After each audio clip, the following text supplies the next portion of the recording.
तर मी म्हटलं ते काही काही लोक असतात सर्व पक्षीय, मग ते सर्व पक्षीय असल्यावर सगळेच म्हणतात आपलाच आहे आपलाच आहे, काहीच मिळत नाही. त्याच्यामुळं विलास काहीतरी आम्ही घेतलाच ना निर्णय. आम्ही पण घरामध्ये आम्ही पण पवार साहेबांना दैवत मानत होतो, आजही मानतो. परंतु कुठंतरी आज देशाला मोदी साहेबांच्या सारखा मजबूत नेता मिळालेला आहे आणि आज त्यांच्या पाठीशी उभं राहणं आणि देशाची प्रगती करून घेणं, जगामध्ये देशाचा मान सन्मान वाढवण्याच्या करता त्यांना पाठबळ देणं हे आपलं काम होतं. आपल्या प्रत्येक पिंपरी चिंचवडकरांना मान अभिमानानं उंचावली जाईल, अभिमानाने ताठ होईल, अशाच पद्धतीचं काम अण्णाच्या हातनं घडेल अशा प्रकारची अपेक्षा व्यक्त करतो. आणि खर तर मी काही जास्त शेरशायरीमध्ये जात नाही.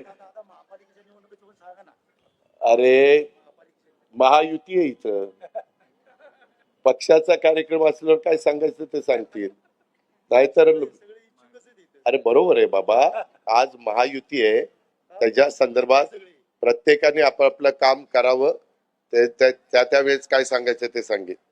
खामोशी से अपनी मेहनत को अंजाम दो.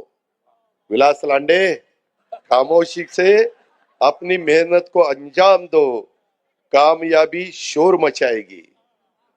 जब नाम होगा रोशन हर एक मुकाम पर, यानी तुमची कामयाबी शोर मचाएगी जब नाम होगा रोशन हर एक मुकाम पर. हे तेव्हा होतं, त्याच्या संदर्भातली मेहनत घ्यावी लागती, अंजाम त्याला द्यावा लागतो.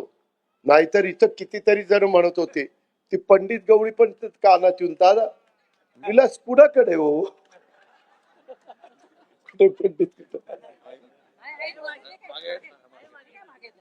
तर मी म्हटलं ते काही काही लोक असतात सर्व पक्षीय, मग ते सर्व पक्षीय असल्यावर सगळेच म्हणतात आपलाच आहे आपलाच आहे, काहीच मिळत नाही.